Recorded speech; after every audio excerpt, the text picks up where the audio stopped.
perusahaan ini izinnya tidak aktif. Berapa kali nanti kita peringatkan melalui emailnya, makanya sering-sering dibuka akun email. Nanti bisa juga ada suratnya situ peringatan yang kita ketik sistem. 1 kali, 2 kali, nanti kita teguran, nanti kita peringatkan. Nanti tiba-tiba nanti nggak aktif lagi izin Bapak Ibu. Kalau nggak aktif berapa kali, sudah aktif nanti kami usulkan untuk dicabut. Ya, kalau repot kalau udah dicabut sudah mulai baru repot lagi mulainya. Tapi ini jangan sampai terjadi. Makanya kami adakan BIMTEK ini agar Bapak Ibu paham. Pertama ini perizinan hak Bapak Ibu sudah berikan izin-izinnya, kemudian tentunya kalau sudah ada hak ada kewajiban melaporkannya. Untuk apa sih lapornya? Agar kita tahu, oh ini perusahaan ini sudah aktif, realisasinya perkembangannya seperti apa, investasi yang telah direncana investasinya sudah berapa persen. Kemudian juga kita ingin tahu kendala-kendala yang dihadapinya.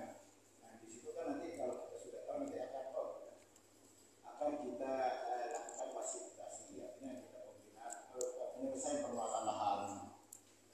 Seperti itu Bapak Ibu. Gunanya salah satu untuk laporan itu. Jadi kita tahu jadi ada interaktif. Kami selaku pemerintah dengan pelaku usaha ada kemitraan.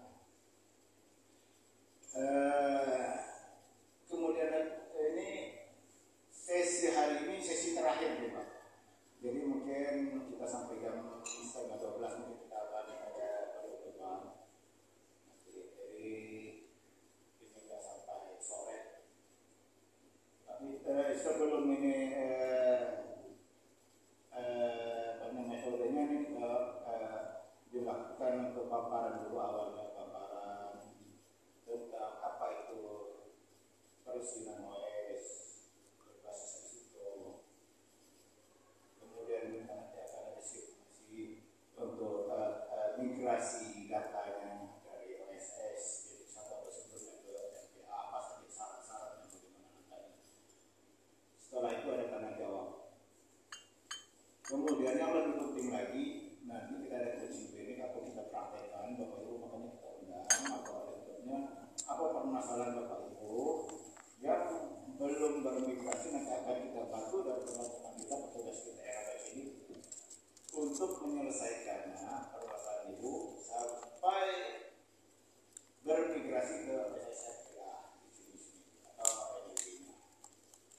Namun karena mungkin juga kalau misalnya permasalahan banyak untuk berbagai masalah kan kita nggak bisa kita selesaikan semua kita sendiri, karena bukan kewenangan kita. Mungkin ada masalah aku ya karena itu kan bukan kita yang bisa ya urusannya kita itu di notaris, itu harus diselesaikan di notaris dulu.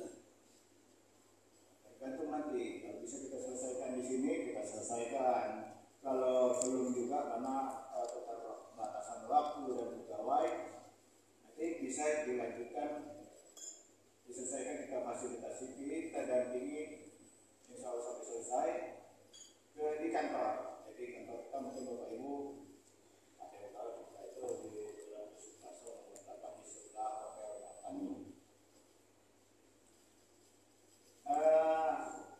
Harapan kami Bapak Ibu dapat mengikuti kegiatan ini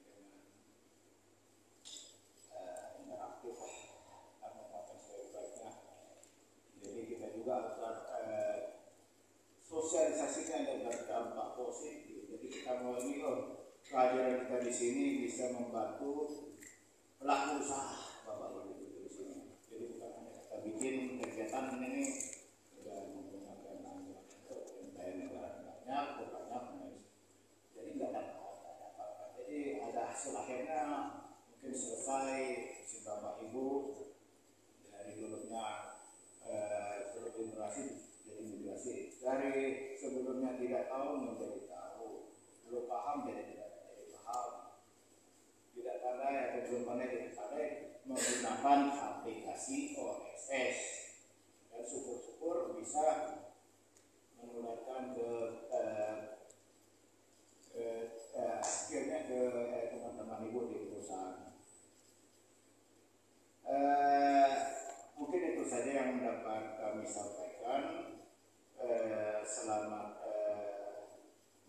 mengikuti kegiatan BPP ini dan juga kesehatan. Terima kasih atas perhatiannya. Wassalamualaikum warahmatullahi wabarakatuh.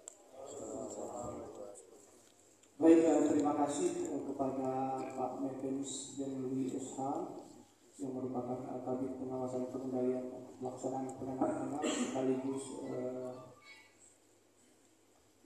PPK kegiatan sosialisasi implementasi perizinan berusaha berbasis risiko atau SSRBA.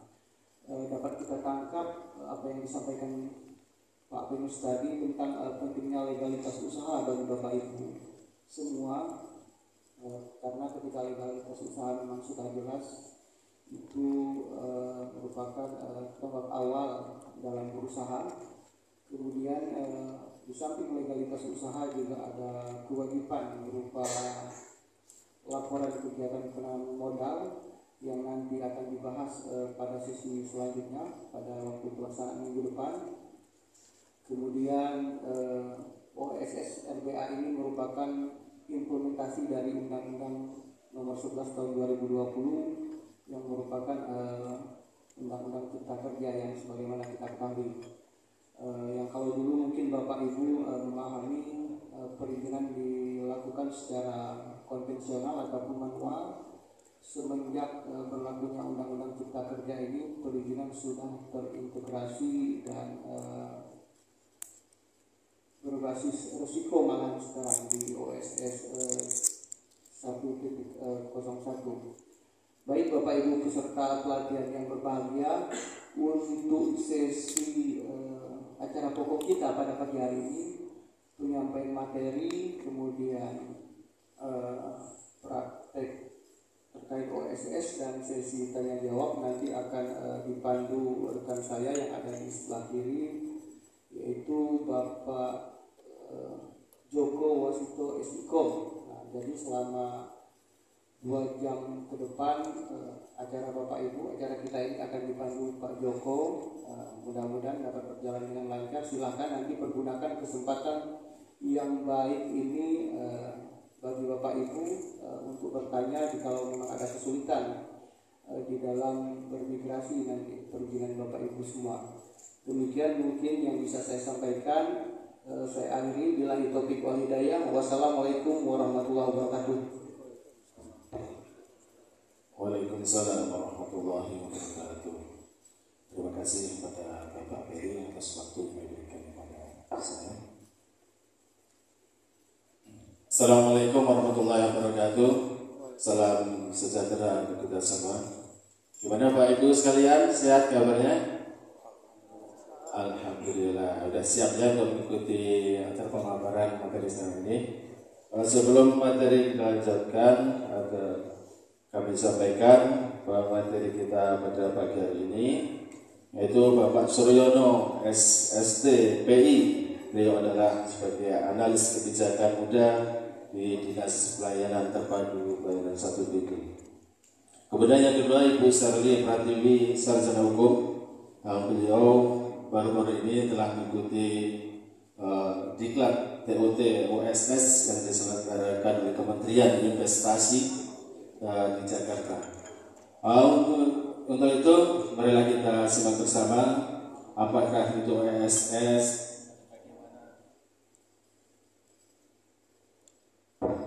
bagaimana kita cara untuk memigrasi dari OSS 1.1 ke OSRBA. Mari kita simak bersama pemaparan dari narasumber kita. Kepada Ibu Sherly, waktu dan tempat kami persilakan.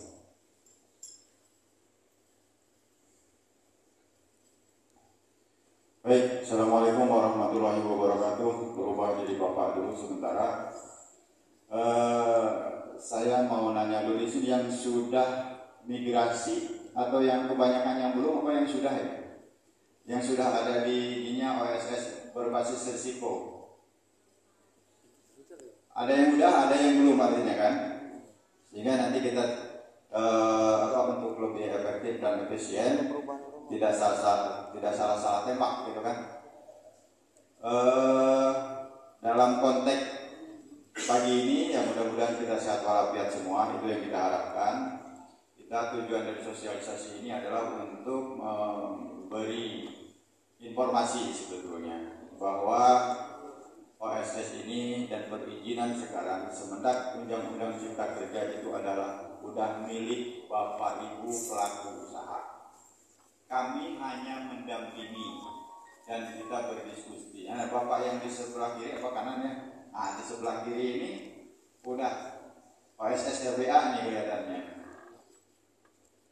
Nah, udah senyum, dari senyumnya udah RBA. Jadi yang terpenting nanti di dalam prakteknya itu kita harus yang username, password, kunci untuk masuk OSS itu. Kalau misalkan dulu adminnya siapa itu yang harus kita punya di email itu. Karena kami tidak memiliki kunci untuk masuk ke rumah OSS itu karena sekarang sudah dimiliki oleh Bapak Ibu sekalian. Namanya juga sudah online, jadi bisa dari rumah juga bisa sebetulnya.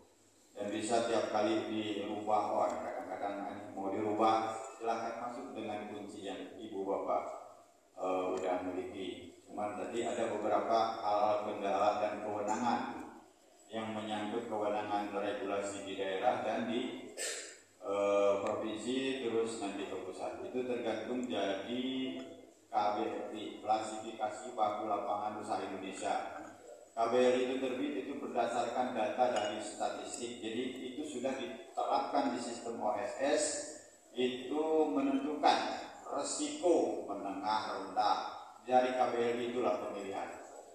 Misalkan sekarang contoh KBRI untuk usaha pengisian isi ulang air mineral, itu usahanya mikro, tapi ada tingkat resikonya adalah tinggi. Karena apa? Menyikat usahanya memang kecil, tapi diminum oleh semua masyarakat.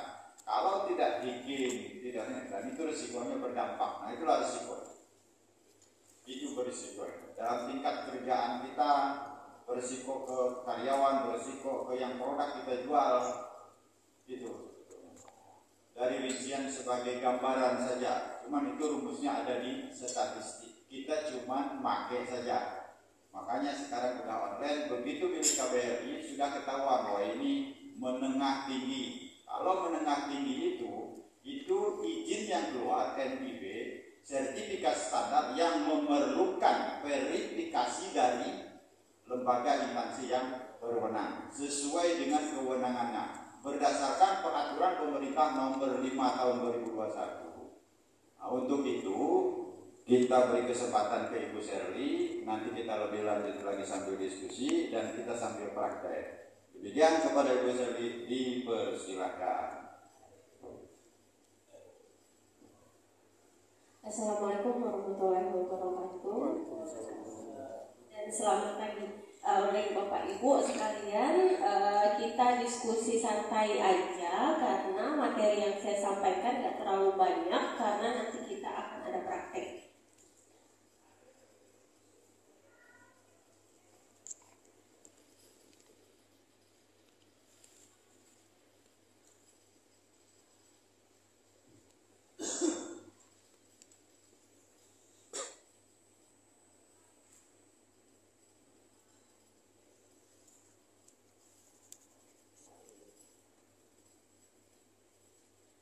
Mungkin Bapak Ibu banyak yang bertanya di sini, apa sih OSS RBA, apa sih OSS 1.1? Nah, OSS 1.1 itu merupakan OSS yang hadir sebelum Undang-Undang Cipta Kerja, yaitu yang kita kenal dengan OSS RBA. Nah, OSS sendiri itu apa sih? OSS itu merupakan Online Single Submission yang merupakan perizinan berusaha terintegrasi secara elektronik yang dikelola dan diselenggarakan oleh lembaga OSS, Kementerian Investasi atau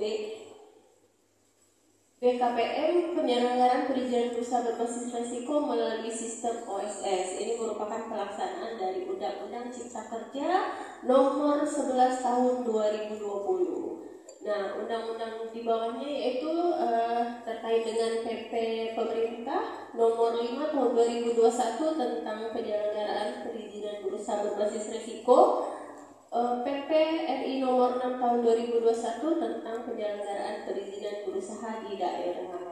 Nah, kemudian regulasi daerahnya itu terdapat di Peraturan Bupati nomor 33 tahun 2021 dan Peraturan Bupati nomor 34 tahun 2021 tentang penyelenggaraan perizinan berusaha berbasis risiko di Kabupaten Belitung. Nah, siapa sih sebenarnya penyelenggara dari sistem OSS? Penyelenggaraan dari sistem OSS yang terdapat dalam Undang-Undang Nomor 11 Tahun 2020, yaitu yang pertama pelaku usaha. Pelaku usaha ini merupakan bapak ibu sendiri yang mempunyai kegiatan usaha di bidang dan sektornya masing-masing. Kemudian yang kedua kementerian atau lembaga, dan yang ketiga pemerintah. Yang keempat administrator kawasan ekonomi khusus. Yang kelima adalah KPBPB. Kemudian kategori pelaku usaha. Kategori pelaku usaha dalam OSS ini terbagi menjadi dua skala besar, yaitu UMK dan non-UMK. UMK sendiri itu terbagi menjadi orang perseorangan dan badan usaha, sedangkan non-UMK itu terbagi menjadi 4, yaitu orang perseorangan, badan usaha, kantor perwakilan, dan badan usaha luar negeri atau yang disingkat BUMN.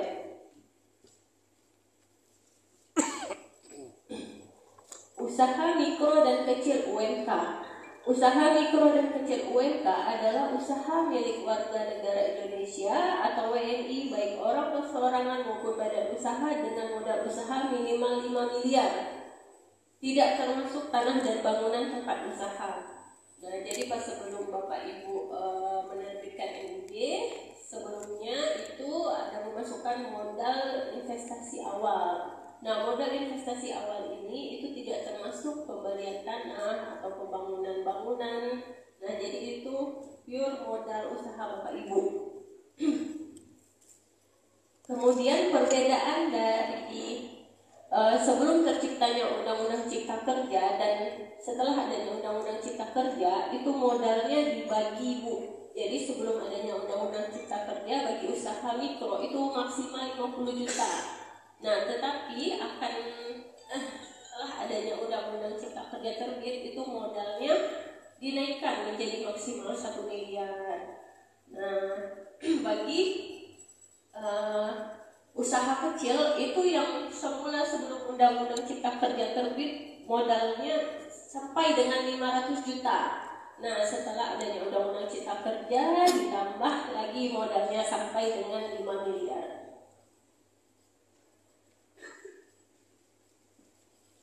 Dan usaha mikro dan kecil atau non-UMK terbagi menjadi 4 seperti yang saya sebutkan tadi. Ada usaha menengah, usaha besar, kantor perwakilan, dan BUMN. Usaha menengah sendiri yaitu usaha milik warga Indonesia, baik orang perseorangan maupun badan usaha dengan modal usaha lebih dari 5 miliar sampai dengan paling banyak 10 miliar tidak termasuk tanah dan bangunan seperti yang saya jelaskan sebelumnya. Kemudian usaha besar merupakan usaha berbentuk penanaman modal asing atau PMA atau penanaman modal dalam negeri PMDN dengan modal usaha investasi lebih dari 10 miliar tidak termasuk tanah dan bangunan tempat usaha. Kemudian kantor perwakilan. Kantor perwakilan ini merupakan orang perseorangan warga negara Indonesia atau asing atau badan usaha yang merupakan perwakilan pelaku usaha dari luar negeri dengan persetujuan pendirian kantor di wilayah Indonesia. Nah, sedangkan badan usaha luar negeri atau BUMN adalah badan usaha asing yang didirikan di luar wilayah Indonesia dan melakukan usaha dan atau kegiatan pada bidang tertentu. Nah, ini tadi kita masuk ke tingkat resiko.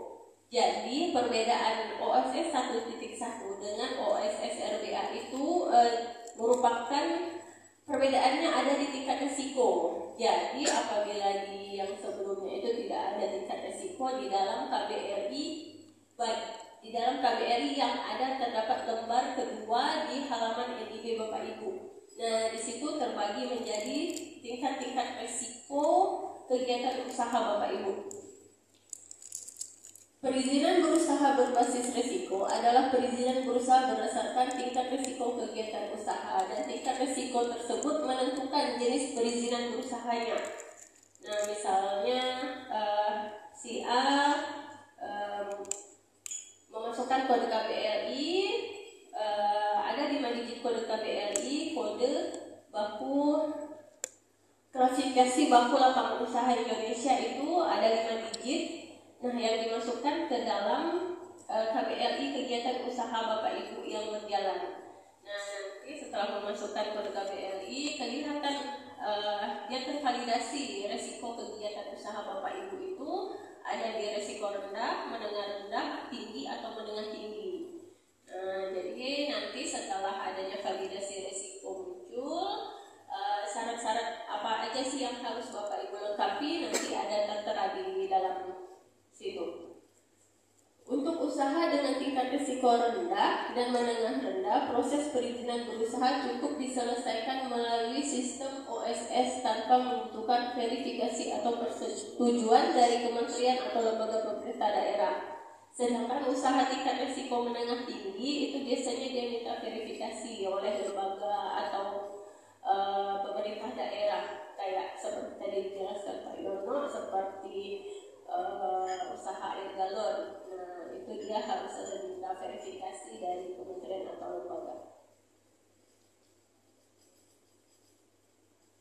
Nah, ini tadi yang saya jelaskan mengenai 4 risiko yang ada di OSS RBA, yaitu tingkat risiko rendah. Jadi apabila Bapak Ibu biasanya yang tingkat risiko rendah ini diperlakukan bagi UMKM, kerupuk dan lain-lain. Nah, itu biasanya tingkat risikonya rendah. Nah, itu nanti akan terbit otomatis NIB-nya. Kemudian risiko menengah rendah. Risiko menengah rendah ini nanti akan terbit nomor NIB dan surat standar SS berupa pernyataan mandiri. Nah, jadi itu nanti terbit ada di dalam aplikasi OSS-nya masing-masing. Kemudian risiko menengah tinggi. Risiko menengah tinggi ini terbitnya NIB dan sertifikat standar berupa pernyataan mandiri yang harus diverifikasi oleh kementerian, lembaga, atau pemerintah daerah. Nah, sedangkan yang risiko tinggi itu akan terbit NIB dan izin yang harus disetujui oleh kementerian, lembaga, pemerintah daerah serta sertifikat standar.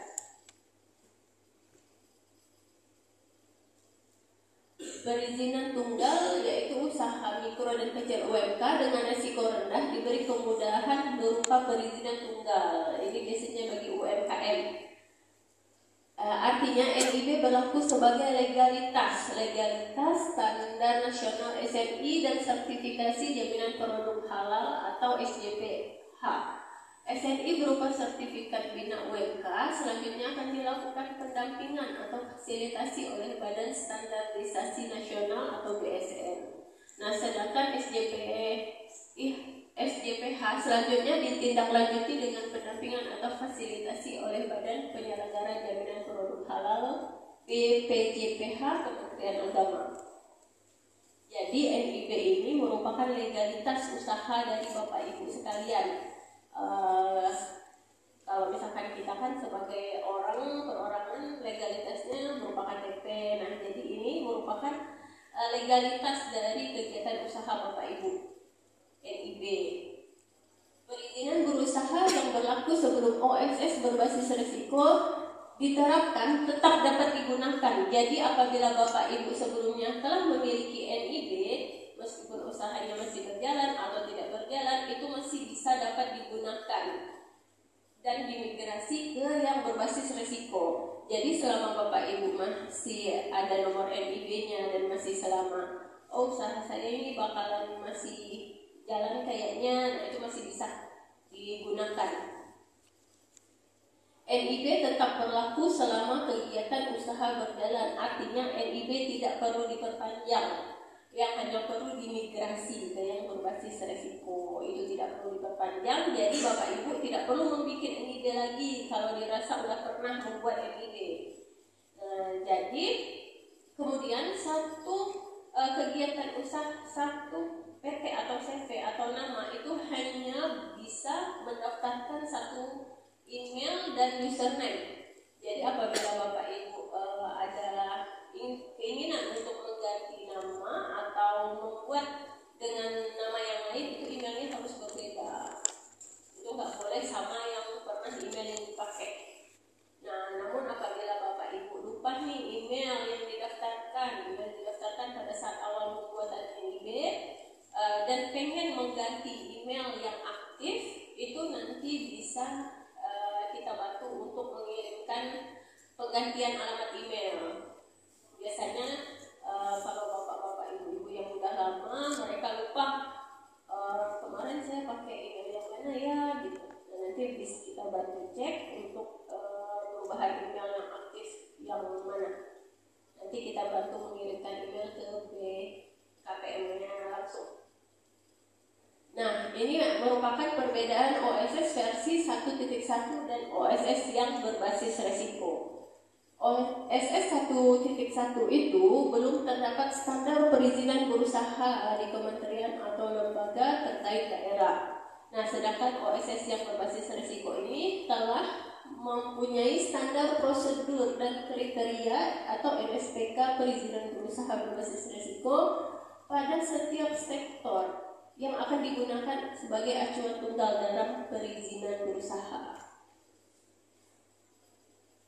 Kemudian perbedaan yang kedua itu terdapat di kemudahan.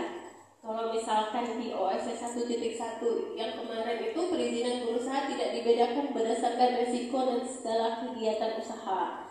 Jadi yang kemarin itu cuma cukup dia menampilkan kode KBLI dan kegiatan usaha. Nah, sedangkan yang berbasis risiko ini perizinan berusahanya dibedakan berdasarkan risiko dan skala kegiatan usaha. Seperti yang tadi saya jelaskan, terbagi menjadi beberapa risiko: rendah, menengah rendah, tinggi, dan menengah tinggi. Kemudian perbedaan yang ketiga itu terlihat pada terpusat dan terintegrasi. Nah, di OSS 1.1 itu ada beberapa perizinan berusaha masih harus dilakukan melalui kementerian atau lembaga terkait atau pemerintah daerah, sehingga sistem OSS 1.1 belum benar-benar terketat. Nah, sedangkan yang OSS RBA-nya ini seluruh kegiatan usaha yang mencakup 16 sektor seperti yang telah disebutkan sebelumnya, permohonan perizinannya dilakukan melalui OSS RBA. Jadi semuanya itu sudah dilakukan melalui sistem OSS. Kemudian perbedaan yang keempat yaitu perbedaan masalah waktu. Di OSS 1.1 itu tidak memiliki standar waktu pengurusan. Nah, sedangkan di OSS RBA itu setiap jenis memiliki standar waktu yang jelas, sehingga menciptakan kepastian bagi pelaku usaha. OSS RBA juga memiliki asas fiktif positif yang bermakna. Permohonan perizinan dianggap dikabulkan jika sistem OSS tidak menerbitkan perizinan sampai berakhirnya jangka waktu yang ditentukan. Kemudian perbedaan yang kelima yaitu terkait biaya. Nah, kalau yang di OSS 1.1 itu masih terdapat perizinan berusaha yang harus dimohonkan melalui kementerian atau lembaga terkait dan atau daerah, sehingga itu membuat kita mengeluarkan biaya yang lebih. Nah, sedangkan di OSS RBA ini itu biayanya dia keluarnya melalui sistem. Jadi nanti dia akan mengirimkan nomor billing berapa yang harus Bapak Ibu bayar, nah sesuai biaya yang tertera di billing tersebut. Kemudian terkait pengawasannya, di OSS 1.1 itu tidak terdapat sistem pengawasan khusus. Nah, sedangkan di OSS RBA ini terdapat subsistem pengawasan yang digunakan sebagai saran untuk melakukan pengawasan perizinan berusaha berbasis risiko. Nah, Biasanya ini kami dari tim Wasdal akan melakukan pengawasan kepada para pelaku usaha yang dikira kami untuk bisa melakukan pengawasan. Kemudian yang ketujuh, kemudahan bagi UMKM. Pada OSS 1.1 itu tidak terdapat pembagian skala usaha. OSS 1.1 tidak mengakomodir kemudahan bagi UMKM. Nah, sedangkan yang di OSS RBA ini mengklasifikasikan usaha berdasarkan kegiatan EIB milik UMK dengan risiko rendah dapat berlaku sebagai standar nasional SNI dan atau pernyataan jaminan halal sesuai dengan ketentuan perundang-undangan. Mungkin materi yang saya sampaikan nggak banyak karena kita akan masuk ke praktek terkait bagi perusahaan atau perorangan di sini yang belum migrasi. Nah, jadi nanti akan kami bantu untuk migrasi, tetapi bagi perusahaan yang sudah migrasi itu tidak perlu dimigrasi lagi ke yang berbasis resiko karena sudah berbasis resiko atau LBA. Selanjutnya saya ini ke Pak Joko. Oke, terima kasih kepada Ibu Sarli atas pemaparan materi OSS pada pagi kali ini. Untuk selanjutnya pada sesi seputar OSS, Ibu dia mengurus. Sedangkan di sistem OSS, ya kita sebagai pemohon tinggal upload aja Pak sebetulnya, karena nanti yang verifikasi mereka. Tapi yang udah banyak kawan jalankan SBU-nya dulu, karena sekarang ini SBU ini satu tenaga ahli satu pokoknya agak kalau dikonstruksi itu. Jadi satu kegiatan itu misalkan untuk bangunan gedung, nah itu ada SKA tenaga ahli tersendiri. Jadi semua personilnya itu tersendiri. Kalau dulu tuh kita misalkan personil ada beberapa kegiatan bisa satu, sekarang ini satu-satu. Nah itu yang banyak keluhan sebetulnya. Karena mungkin itu bukan mungkin sih, karena aturan yang ada memang begitu. Itu yang jadi masalah gitu kan. Sedangkan di online ini kita ngupload aja kan, tergantung mereka yang verifikasi karena sistem ini udah ngelink. Kita sebagai pemohon ikutin aja.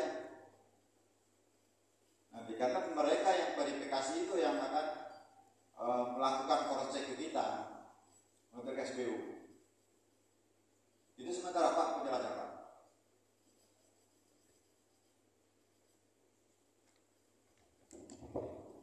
Oke, gimana Bapak? Udah jelas? Gimana?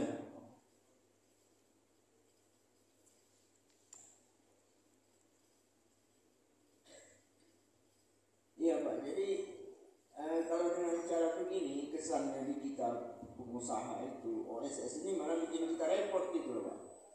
Aturan kita dengan sistem yang lama itu nggak perlu lagi. OSS ini kan cuma melegalisasi izin kita yang lama gitu, biar diakui gitu. Padahal di dalam apa namanya SBU yang lama itu kita udah sah sebagai pengusaha dengan izin jasa konstruksi. OSS ini pengen ikut legalisasi juga gitu kesannya gitu. Jadi terlalu banyak jalur yang harus kita lewati.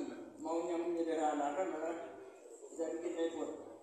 Saya juga ada perusahaan PBN nih, saya sampaikan Pak ya. Perusahaan PBN itu di OSS diterbitkan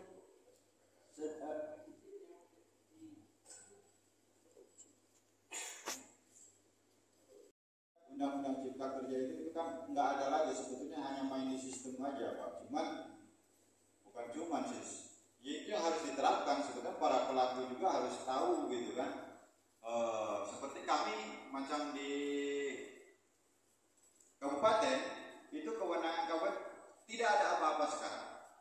Kami hanya mendampingi. Sistem ini punya pemohon sebetulnya. Kami hanya mendampingi. Kewenangan kabupaten sudah tercabut. Dulu kita dikasih hak akses untuk mengubah email segala macam, tetapi sekarang udah pakai ke sistem semuanya.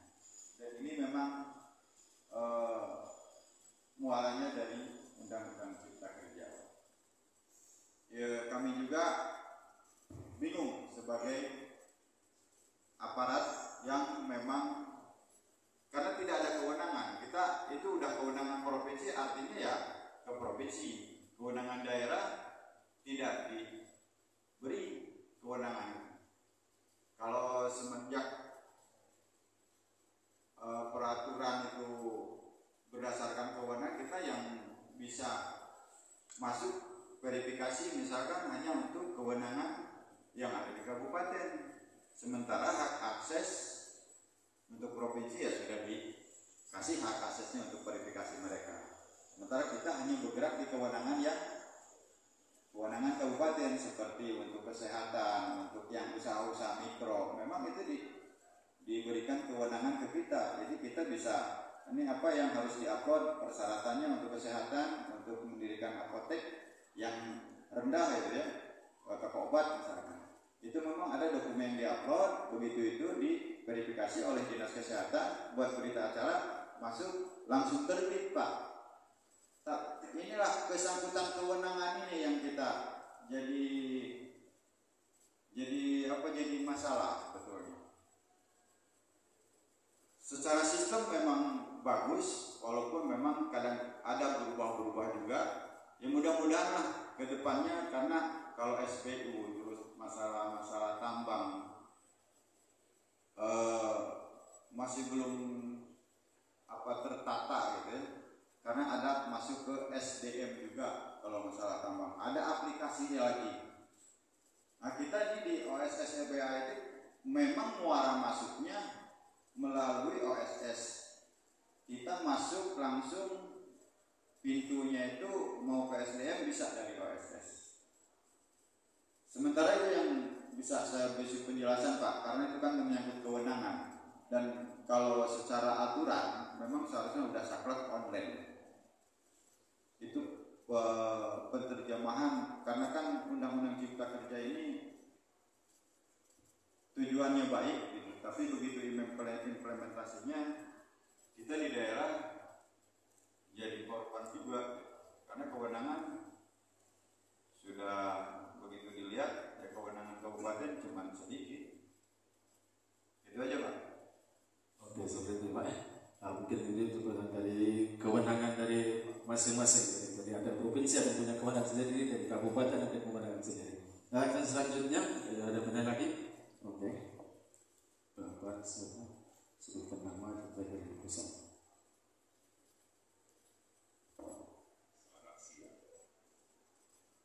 Saya Faisal Moran, saya dari PT Moran Persaudaraan Bersatu. Saya ingin mengusulkan supaya di OSS itu ada satu fitur password recovery. Kalau kita bicara perusahaan misalnya CVPT, kan kemungkinan besar Pak bahwa karyawan itu kan sering keluar masuk. Yang kami khawatirkan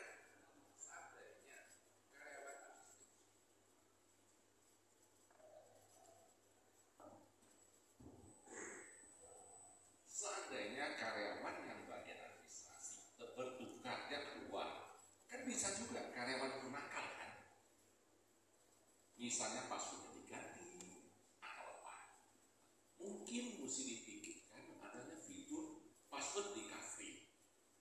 Misalnya password recovery itu misalnya apa-apa yang diperlukan, jadi kita tuh begitu ketemu masalah itu, kita tinggal siapkan data yang diperlukan, tinggal datang ke satu pintu. Jadi dari satu pintu mereka bisa lakukan password recovery Pak. Karena kan begini Pak, sebagian besar usaha kan tidak dijalankan oleh pemilik usaha, maksudnya administrasinya ya. Jadi kalau orang adminnya bertukar, dia berhenti, bukannya kita mulai dari nol lagi. Nah lebih baik diadakan fitur password recovery. Hanya itu aja Pak. Karena kan kita bicara, saya bicara sebagai pengusaha, bukan sebagai admin.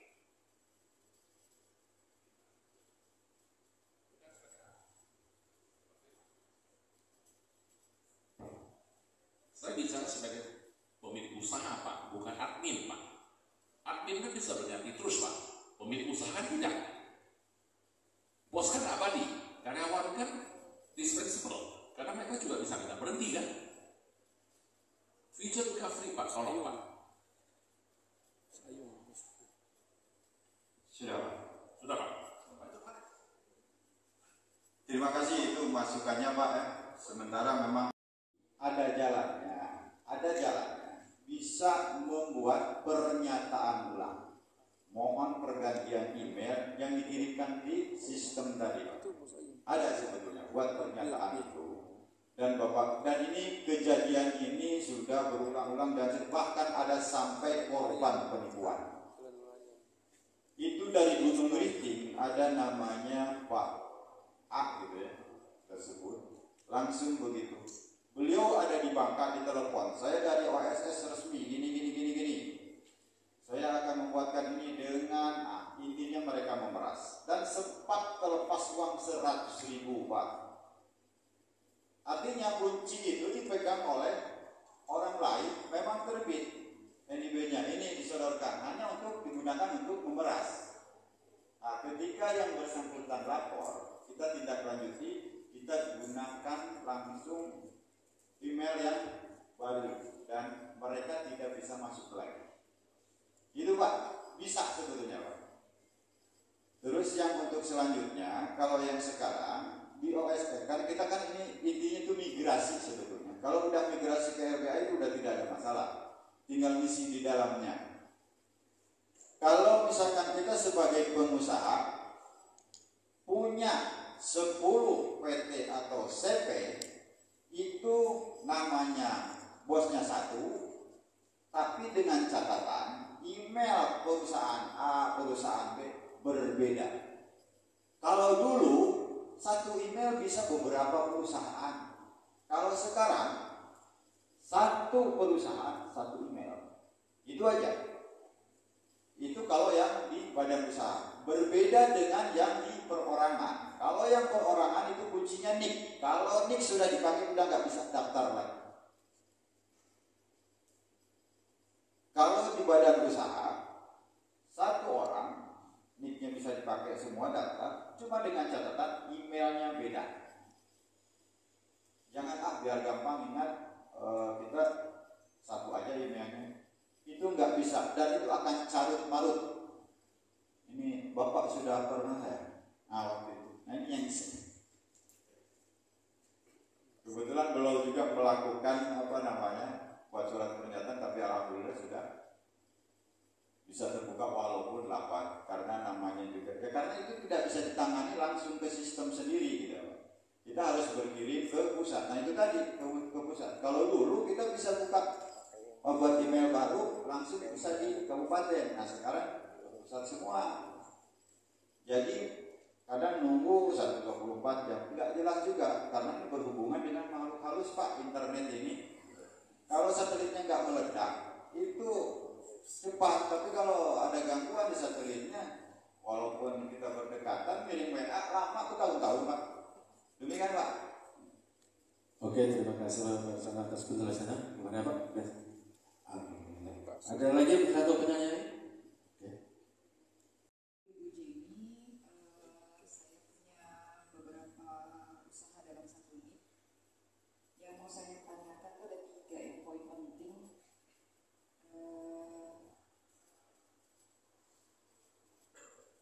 Nama usaha saya Aimira Sepang. Itu berbasis dulu awal tahun 2017 itu terdaftar di Satu Pintu.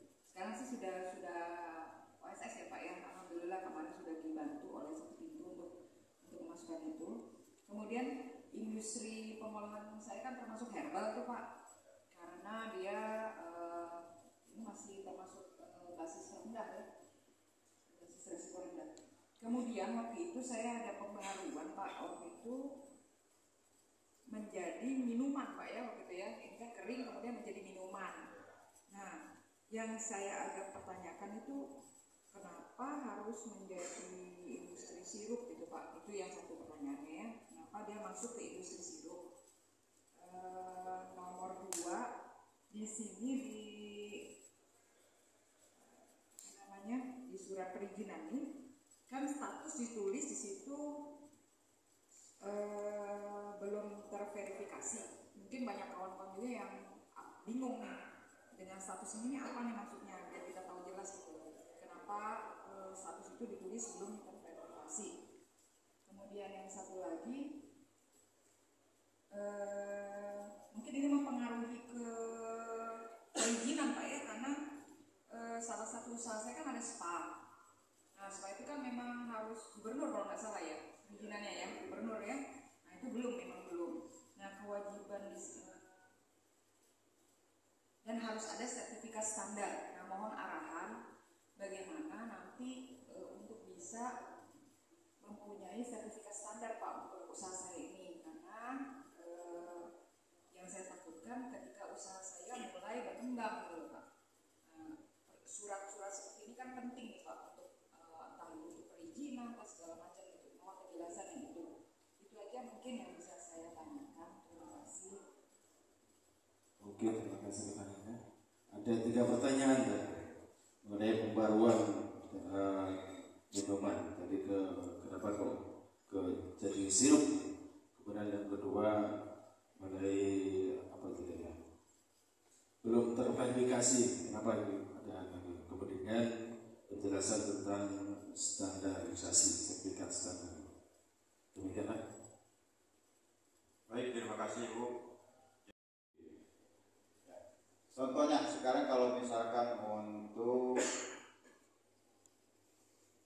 itu harus melihat KBRI dulu, karena kita ada di kuncinya, kita mau masuk usaha itu kita ada di dashboard ini lagi dibuka. Nah inilah yang namanya juga makhluk halus, jadi agak lambat juga.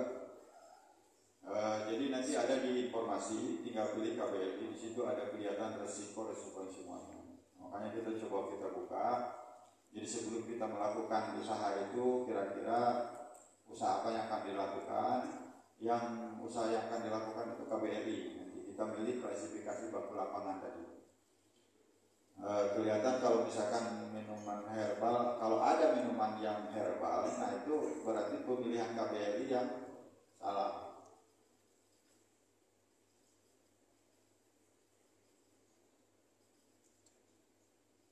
Kita coba untuk masuk. Kalau yang mau melakukan verifikasi memang sistem begitu, karena di situ ada persyaratan yang harus Ibu penuhi. Kalau kita klik KBRI itu nanti ada, begitu terbuka ada menunya, ini nanti nunggu kita buka, nanti ada persyaratan. Contohlah kalau misalkan untuk persyaratan apotek misalkan, itu di situ ada 6 persyaratan yang harus di-upload. Begitu sudah di-upload persyaratan itu, baru nanti link verifikasi, menunggu verifikasi.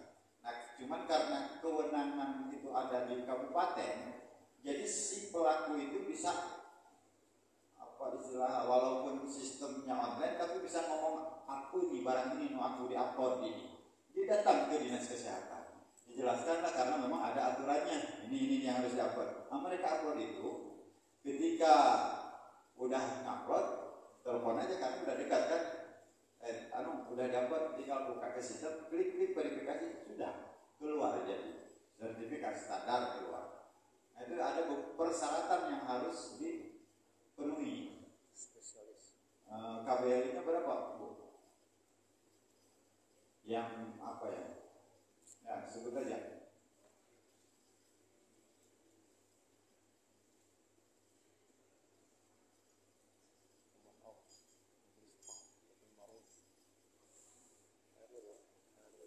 Ada di informasi sebelum kita masuk login, itu ada di informasi.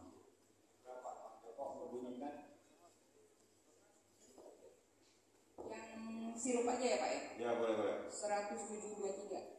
Ya, 10723 ya. Nah, industri sirup. Nah kita klik industri sirupnya.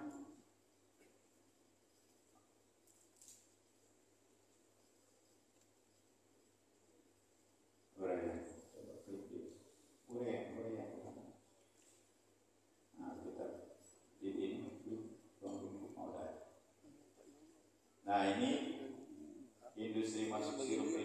skala usahanya memang mikro, menengah tinggi, perizinan dulu bisa sertifikat standar, jadi NIB dan sertifikat standar. Tapi di sini ada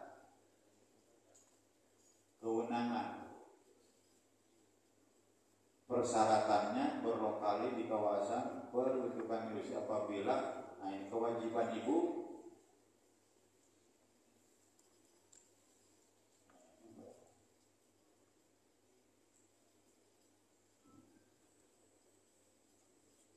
ada di dalam situ sebetulnya.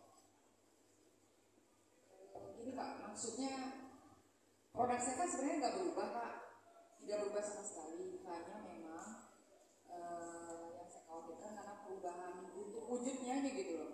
Kalau dulu kan saya tidak pernah menjual sudah tinggal minum, sekarang saya sudah menjual yang langsung instan baik langsung bisa diminum gitu loh. Nah, sedangkan saya kan sudah memiliki itu ya yang KBLI 10762 itu industri pengolahan herbal. Kenapa harus ada pembuatan ulang gitu? Karena perubahan wujud atau bagaimana gitu? Karena sama-sama sih sebenarnya sama-sama. Saya takutnya gini Pak, ini industri sibuk, sedangkan pengolahan saya tetap masih main di herbal. Apakah tidak menyalahi dasarnya ini gitu loh? Karena memang ternyata alhamdulillah ya di pasaran keterimaan masyarakat itu jauh ke yang baik instan gitu. Jadi saya punya KBLI-nya 2 gitu loh. Padahal sebenarnya produknya itu cuma 1 gitu. Oh ya, itu udah masalah Bu. Udah masalah kan. Itu bisa dicabut.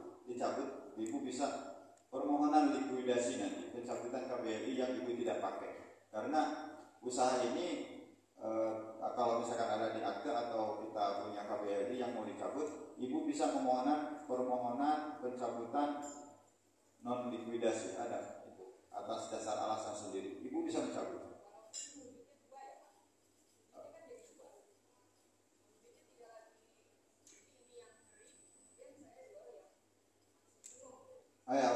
Tinggal ibu mau milih aja, ibu mau transaksi yang herbal yang tidak cairnya atau yang kalau dua-duanya 2 KBLI.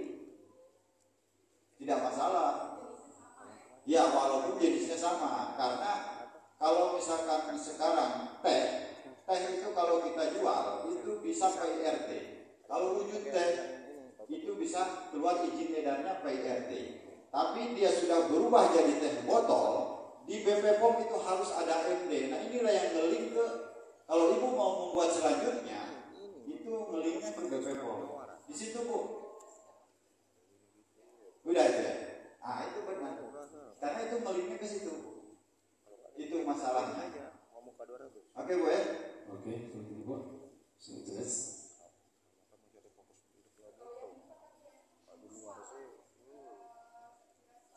Sertifikat standar. Syarat-syaratnya. Ya itu harus dipenuhi apa yang di KBLI SEPA tadi, buka aja. Ya, nanti apa yang harus kita diupload untuk persyaratan SEPA. Itu nanti regulasinya ada di atas juga, tinggal dilihat.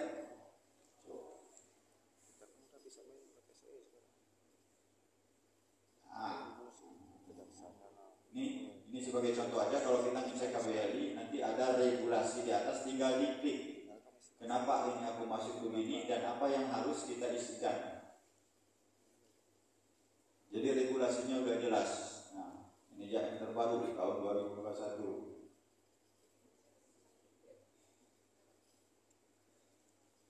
Oke Bu? Ya, karena ini semua memiliki pemohon, jadi kalau kita mau ini ya ikutin aja sebetulnya. Oke, lanjut penjelasannya. Berada lagi, satu lagi ya. Kita kalau yang mau migrasi ya kita kalau udah bisa masuk sekarang silahkan sambil berjalan migrasi dan itu kode WIP-nya.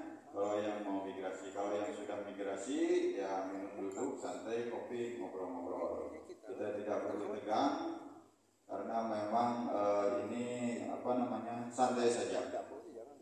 Ada satu lagi intinya dari kegiatan ini perusahaan yang belum migrasi. Kalau sudah migrasi, begitu sudah migrasi masuk ke dalamnya itu bisa kita sesuai dengan pertanyaan.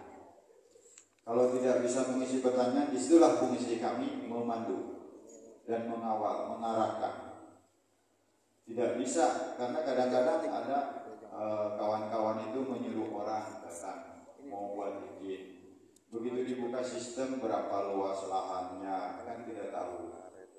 Terus ini akhirnya panjang, makanya dimohonkan pelaku usaha langsung yang bisa hadir. Kalau mau membuat izin dan memerlukan pendampingan, kalau enggak pun memang bisa buat di rumah. Ada satu lagi pertanyaan, Pak? Ya. Perkenalkan, nama saya Rintin, saya perwakilan dari perorangan Rudia. Nah, ini saya mau nanya, kemarin kan ini bukan saya yang ngurus, jadi saya pas ngeliat pas ini ada yang IUMK ya. Nah, ini kan usahanya kan udah lama kan.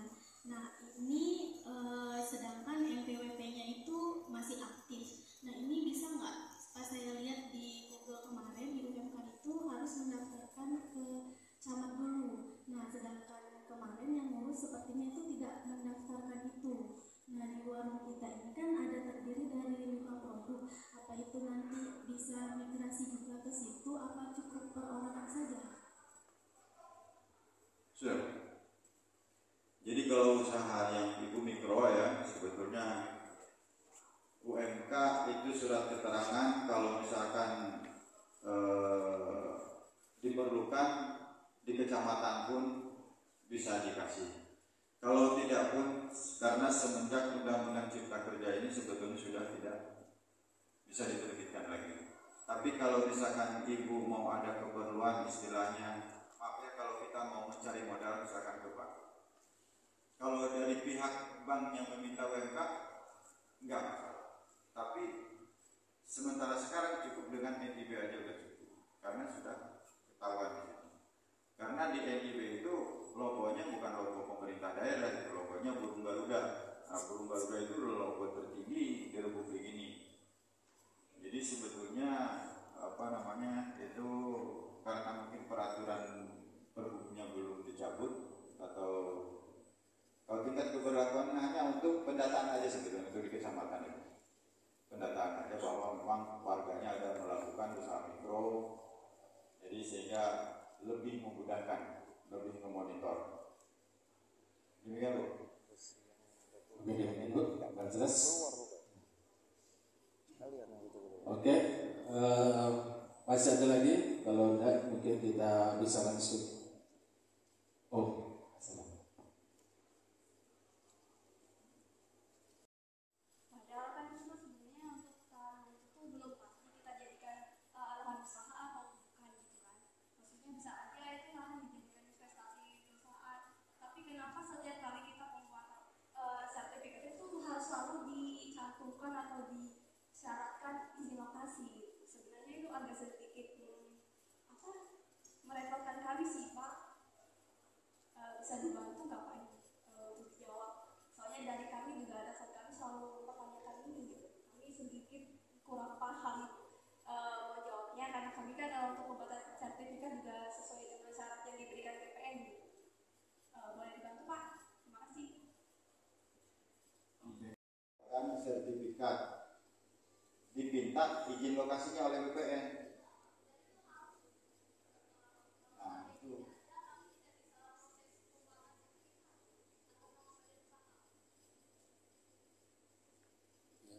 Kalau misalkan kita usahanya berapa ya, ada berapa hektar gitu, ada yang HGU segala macam.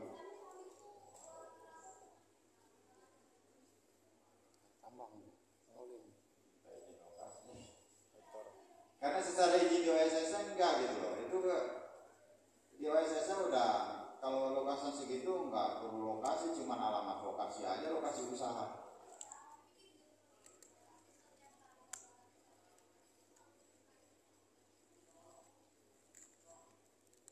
Ini dari pertanahan sih ya, itu coba mic-nya Mas,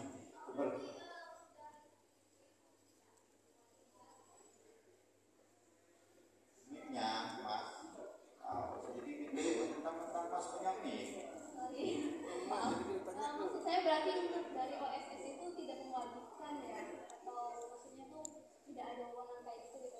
Nggak ada. Nggak ada ya? Nggak ada. Itu jelas di BPN. Di BPN.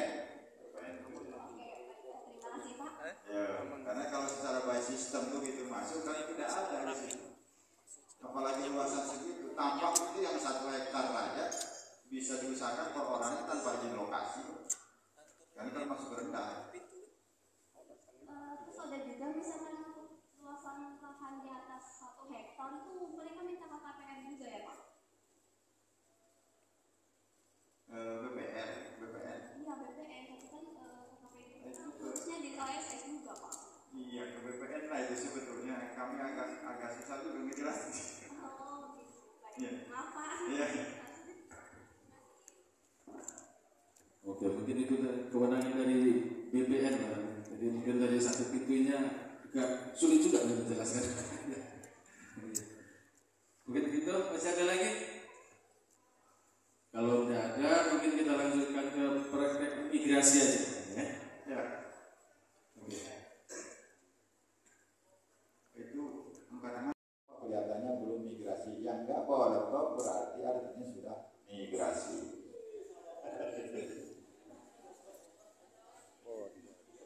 Nasi Padang.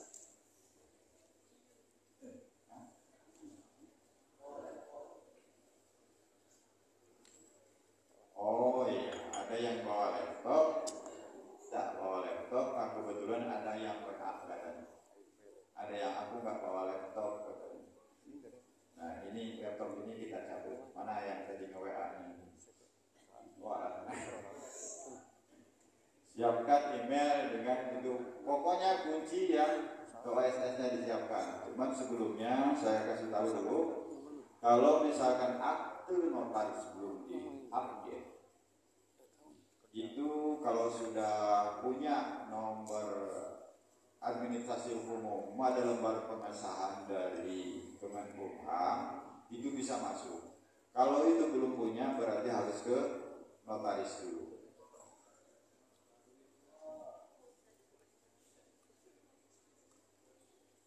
Ibu?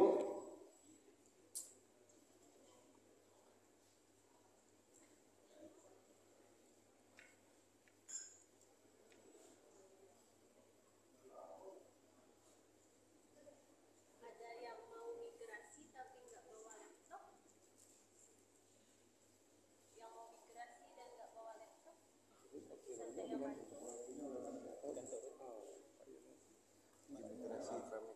Kawira belum migrasi gimana?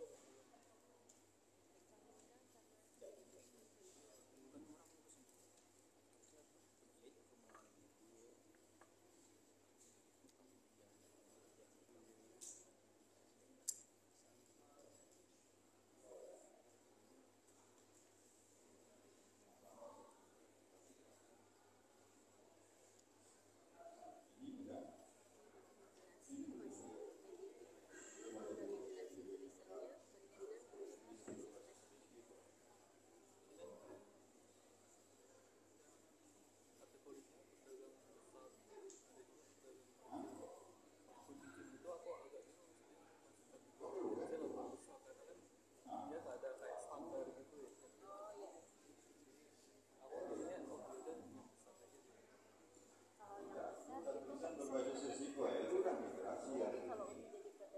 Ada masalah lagi ya, ini udah berbasis risiko. Udah tulisannya.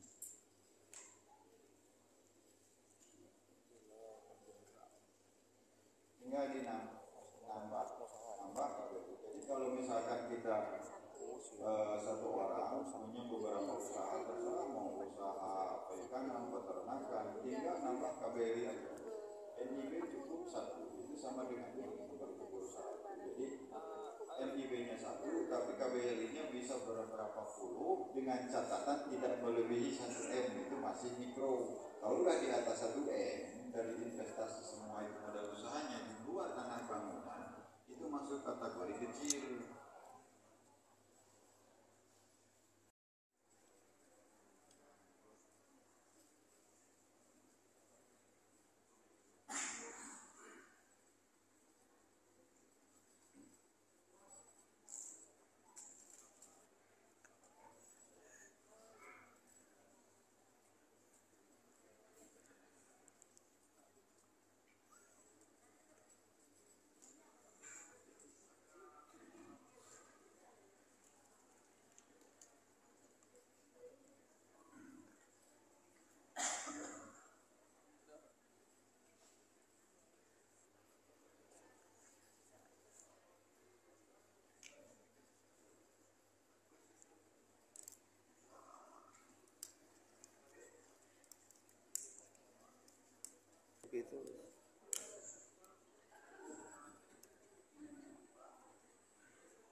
Baik, kata gini, suasana terlihat gelap, ya.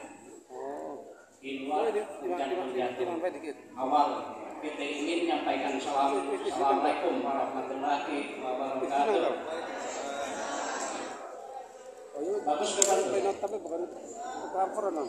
Yang bagas coba, bagus tak Bantul? Kita tambah enggak? Nah ini pesertanya kayaknya ABG banyaknya ini. Walaupun kita kurang tahu tapi wajahnya masih muda-muda. Yang cowok itu juga. Semalam minum psikoten disajikan dalam gelas antik. Yang cowok terlihat ganteng, yang cewek terlihat cantik. Cocok tak? Ya. Baik, bapak-bapak, ibu-ibu atau adik-adik lah ya, kayaknya wajahnya belum terlalu ini, makanya ada ini masih berarti sekitar 12. Hari ini kita keempat, angkatan keempat, bapak-bapak yang terakhir ya.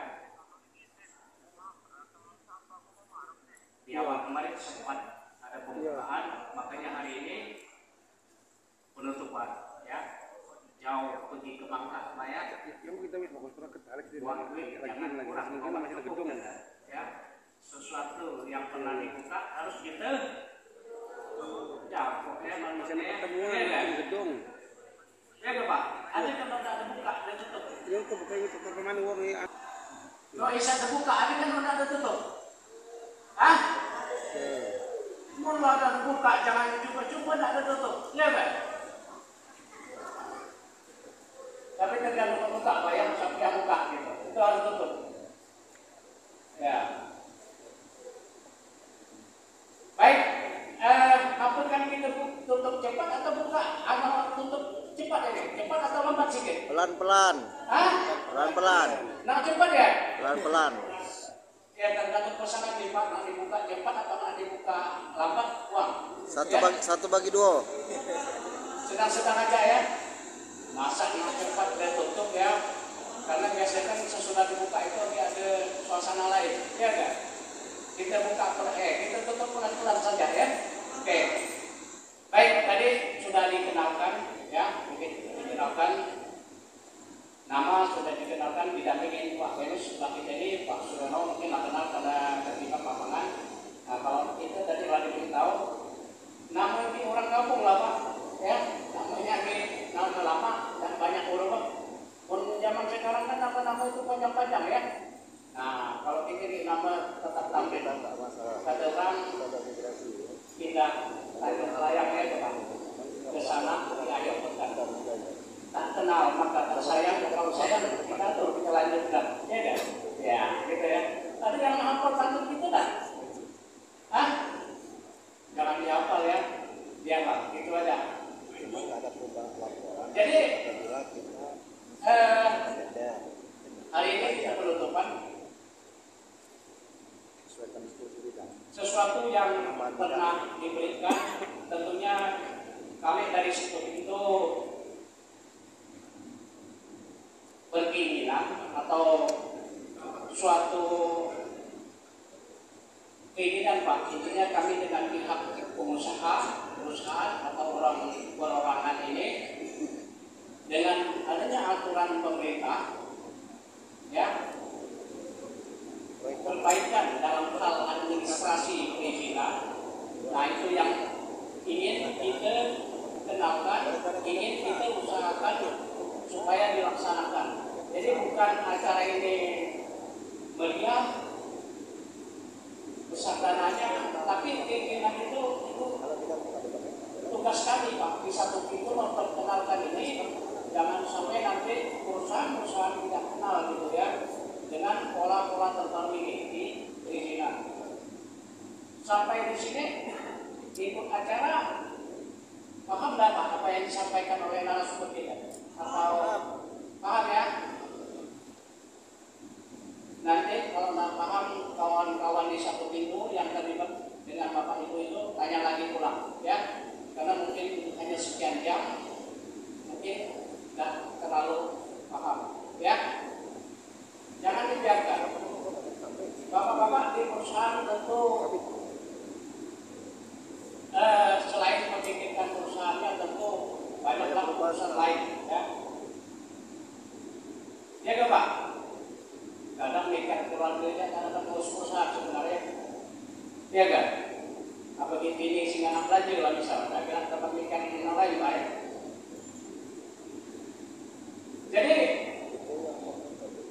ini harapan kami dari satu pintu, semoga apa yang dipelajari ini tujuan kami dan supaya dapat diperbaiki dan dilaksanakan. Fungsi Bapak tentunya di perusahaan ada fungsi bagian dari perusahaan itu yang ada di sini bukanlah pimpinan perusahaan, pasti ini kebanyakan dari staf administrasinya ya atau TU-nya mungkin ya. Mudah-mudahan dengan posisi tersebut ya, posisi Bapak Ibu tersebut ada suatu perubahan nanti Pak kita harapkan di perusahaan itu, ya kan Pak? Tuh, ini ngantuk lapar atau ngantuk kurang pergi? Tapi ini kan langsung cewek ya, bukan ya? Kayaknya apa ya? Nah, di perusahaan tentu kita berharap nanti setelah ini ada perubahan ya. Perubahan itu apa yang telah dipelajari ini ada perubahan di perusahaan, ya enggak Pak? Pak? Ya, Mat. Ya. Bu. Ya. Senang Bu ya. Sesudah itu apa Bu? Bu, kalau kita kerjakan orang, ya, ini kami kerjakan orang juga, kan pemerintah. apa yang kita berbuat sebenarnya kan niatnya mudah-mudahan kita bisa menjadi orang baik di tempat itu Pak. Ngerti gak? Ya jangan nggak terima gaji Pak. Ya. Coba kita berbuat baik di tempat itu, di tempat kita bekerja. Ya kan?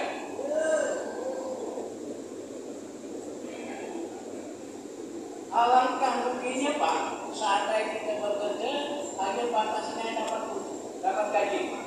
Rugi kan?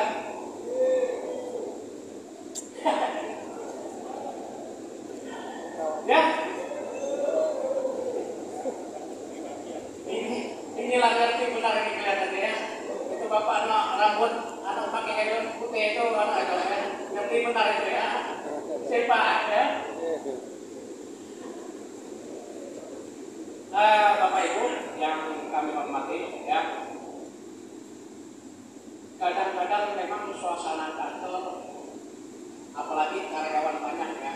Tentu kita kadang-kadang tidak ingat kalau kita bekerja dapat kita menanamkan kebaikan. Ini penting Bu. Karena apa? Selama kita bekerja mungkin sampai umur 50 lebih, ternyata kita dikenal oleh karyawan kita apa? Bengis mungkin ya, nggak interaktif mungkin ya. Nah, ini suasana yang harus kita jaga. Minimal Pak, kita keluar dari kantor itu apa yang disebutnya?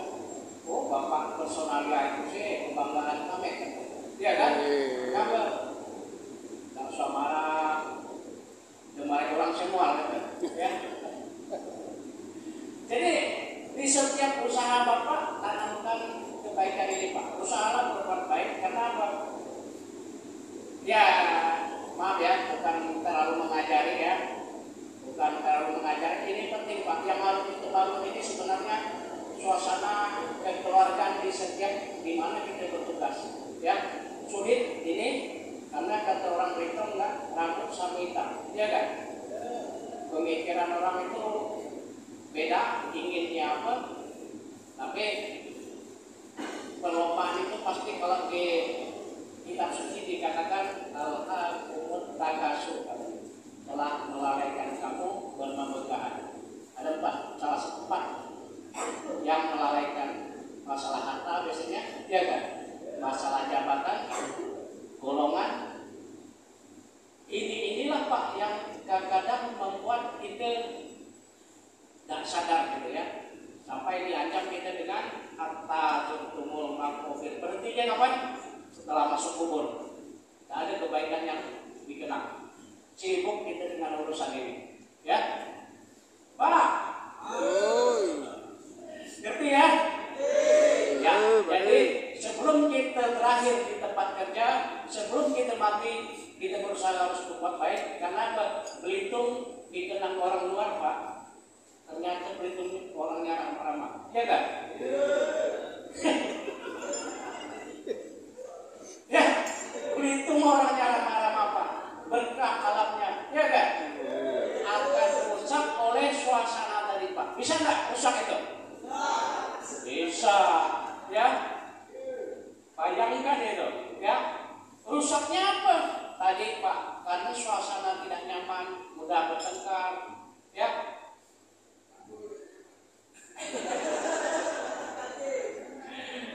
Ya, ini ngapa? Ini katanya tadi aku dengar pesertanya alhamdulillah diam di Belitung atau kebanyakan orang Belitung. Karena Belitung ke depan Pak, kalau kita lihat, kita generasi akan melanjutkan Belitung lemah. Ngerti Pak maksudnya? Lihat anak-anak ABG hari ini, ya.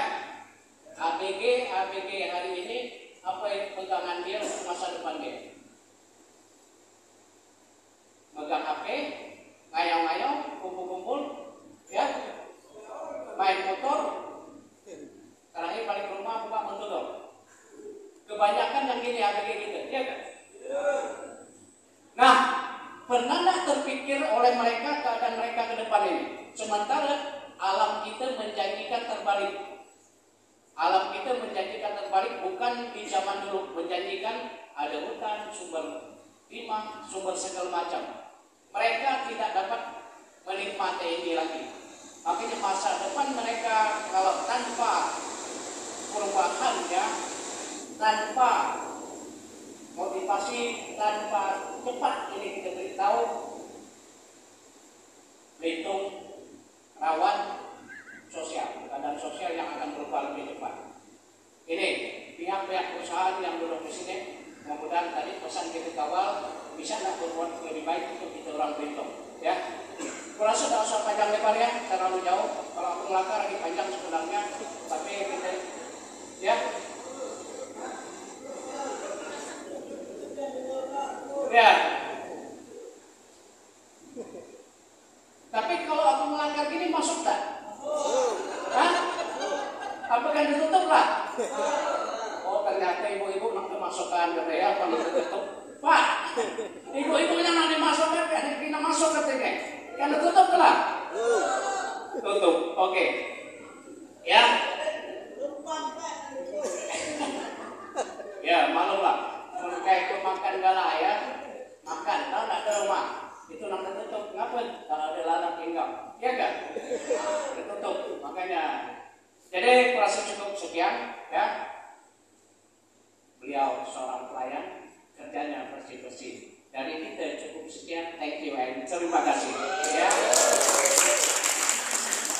Dengan mengucapkan hamdalah, alhamdulillahirabbil alamin. Acara sosialisasi berjalan berusaha berbasis risiko dan dana alokasi khusus non fisik fasilitasi penanaman modal tahun 2022 resmi ditutup. Manis buah pepaya karena masak buahnya jatuh. Billahi taufiq wal hidayah. Assalamualaikum warahmatullahi wabarakatuh. Waalaikumsalam warahmatullahi wabarakatuh. Terima kasih kepada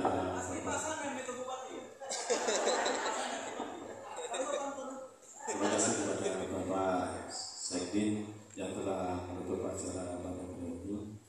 Hadirin sekalian, demikian acara sosialisasi implementasi perizinan berusaha berbasis risiko dan alokasi khusus non fisik fasilitasi penanaman modal tahun 2022.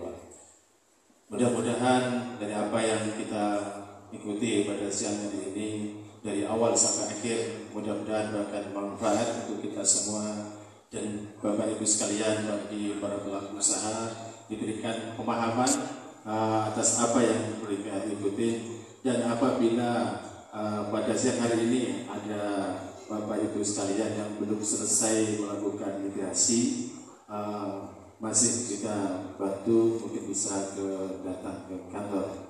Dan juga kami dari panitia mengundang untuk minggu depan undangannya disusun. Demikian acara pada siang hari ini. Kurang lebihnya mohon maaf. Billahi taufiq wal hidayah. Assalamualaikum warahmatullahi wabarakatuh. Acara selanjutnya seksi foto bersama. Pada Bapak Ibu sekalian, kami mohon untuk ke depan kita foto bersama.